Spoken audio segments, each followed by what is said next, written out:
I remember the day clearly because it changed how I see people and how I see myself. The bus was already packed when I stepped on that afternoon. Every seat was taken, and people stood shoulder to shoulder in the narrow aisle.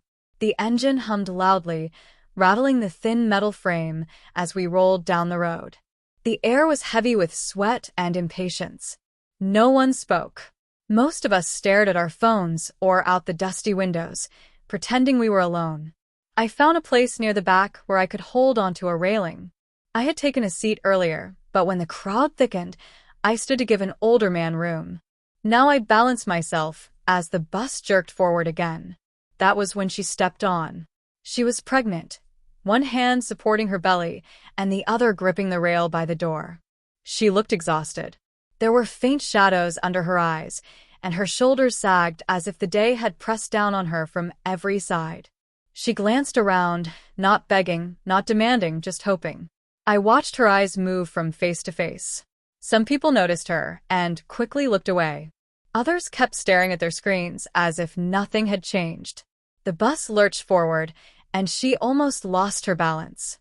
She tightened her grip on the pole and steadied herself, breathing slowly.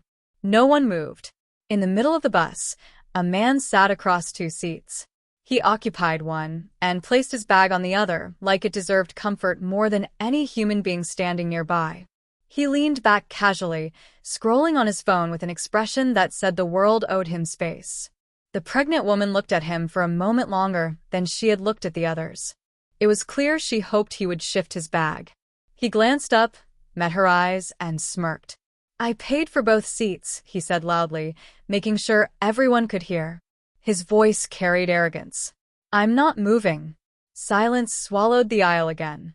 A few passengers shifted uncomfortably, but said nothing. The woman nodded faintly, as if she expected that answer, and adjusted her stance to brace against the next jolt of the bus. I felt heat rise in my chest. I was young, dressed in worn clothes that told my story before I ever opened my mouth. My shoes were scuffed, and my school bag was patched more than once. I knew what it meant to be overlooked. I also knew what it meant to need help and not receive it. I had been sitting near the back before standing earlier. Now I looked at the only empty space that could make a difference, my old seat. I stepped forward. "You can have my seat, ma'am," I said quietly. My voice wasn't loud, but it was steady. She turned toward me with surprise, then relief. "Thank you so much," she said, smiling in a way that made her whole face soften. I guided her to my seat and made sure she was settled before moving back toward the railing. I held on tightly as the bus moved again. A few passengers avoided my eyes. Some looked ashamed. The man with the bag scoffed. "Of course," he muttered, loud enough for several people to hear. "That's what they're good at. Always ready to serve." His words hung in the air, ugly and sharp. I heard them clearly. I kept my face still and stared ahead. I had learned long ago that reacting to every insult only drained you. I focused instead on staying upright as the bus rattled on. The woman shifted carefully in the seat and avoided looking at him. The man spread out even more, as if to emphasize his control over the space. "I paid for this seat," he repeated proudly, patting his bag. I felt the tension in the bus. It was heavier than before. People sensed the wrongness of the moment, but hid behind silence. Eventually the bus slowed near a large office building. The woman pulled the cord and slowly rose. I stepped aside so she could pass. She thanked me again, her voice sincere. When the doors opened, I watched her step down carefully. A well-dressed man in a sharp suit stood waiting at the stop. The moment he saw her, his face changed. He rushed forward, concern written clearly across his features. "Are you okay?" he asked, placing a protective hand on her shoulder. She nodded and spoke softly to him. Then he looked up toward the bus. His eyes moved across the passengers and stopped on the man with the bag. I saw recognition flash between them. The suited man's expression hardened instantly. The doors closed, and we pulled away. I glanced back once and saw the suited man still staring at the bus, his jaw tight. The next morning I woke early for school. I didn't think much about the bus incident beyond feeling unsettled by the cruelty I had witnessed. Life moved on. I had classes to attend and assignments to complete. I carried my old bag and walked the same roads as always. I didn't know that somewhere else, the man from the bus walked into his office with confidence that wouldn't last the day. Later, I learned what happened. When he arrived at work, he received a message summoning him to the boss's office. He remembered the face from the bus as soon as he stepped inside. The well-dressed man sat behind the desk. The pregnant woman sat nearby, calm but firm. He tried to explain himself. He said he hadn't meant harm. He said he had paid for his seat. He said people were too sensitive. The boss cut him off. "Your actions showed exactly who you are," he said. "We don't tolerate that behavior here." He handed him a termination letter. "Kindness costs nothing," he added. By midday, the man who had clung so tightly to his extra seat walked out of the building carrying a box of belongings instead. I found out about this a few days later when I received a message asking me to come to the same office building after school. I was nervous. I had never been inside such a place before. The floors were polished. The walls were glass and steel. I felt out of place in my worn shoes. The receptionist smiled and led me upstairs. When I entered the office, I saw the woman from the bus immediately. She stood and greeted me warmly.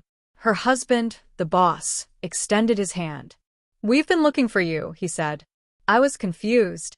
I hadn't done anything extraordinary. I had only stood up. They told me what had happened after that day. They told me about the termination.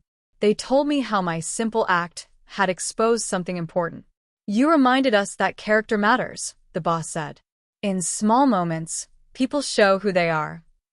The woman smiled at me. "You didn't hesitate," she said. "That meant more than you know." They offered to support my education, to help with school supplies and future opportunities. I felt my throat tighten. I wasn't used to being noticed for good reasons. I accepted their help with gratitude, but what stayed with me most wasn't the opportunity. It was the confirmation that doing the right thing matters, even when no one applauds you in the moment. I still take that bus sometimes.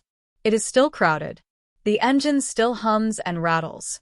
People still pretend not to see what makes them uncomfortable. But I see things differently now. I understand that kindness is not weakness. It is quiet strength. It does not need an audience. It does not need repayment. I also understand that arrogance is fragile. The man who thought his money justified his behavior lost more than a job. He lost respect. He lost trust. All because he chose pride over decency. When I think back to that day, I don't remember the insults as clearly as I remember the woman's relieved smile. I don't remember the man's smirk as strongly as I remember the steady look in the boss's eyes when he chose principle over profit. I was just a boy holding onto a railing in a crowded bus. I didn't plan to change anything. I didn't expect consequences beyond that ride. But small actions travel further than we imagine. Now, whenever I see someone struggling, I remember the weight of that moment.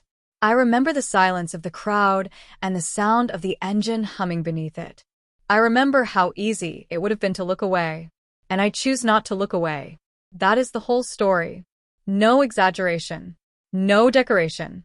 I saw a need, and I stood up. Everything that followed came from that single decision. If there is any lesson in it, it is simple. You never know who is watching, and you never know how far one act of basic human decency can go.